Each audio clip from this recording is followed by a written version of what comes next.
നിങ്ങൾക്കെല്ലാവർക്കും അറിയാം, ഹോസ്പിറ്റൽ എമർജൻസിയിൽ വരുന്ന ഒരു പ്രധാന രോഗമാണ് പക്ഷാഘാതം.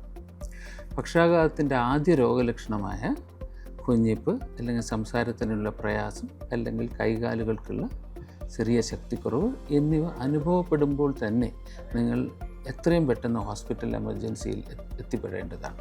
കാരണം എന്തെന്ന് വെച്ചാൽ,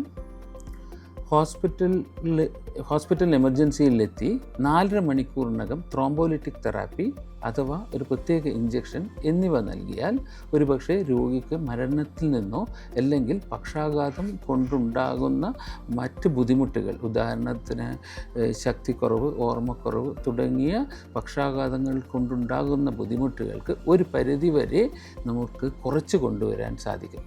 രോഗികൾ പ്രത്യേകം ശ്രദ്ധിക്കേണ്ട ഒരു കാര്യം എന്തെന്ന് വെച്ചാൽ, എത്രയും പെട്ടെന്ന് തന്നെ, അതായത് ഏകദേശം 3.5 മണിക്കൂറിനുള്ളിൽ തന്നെ ഹോസ്പിറ്റൽ എമർജൻസിയിൽ എത്തേണ്ടതാണ്.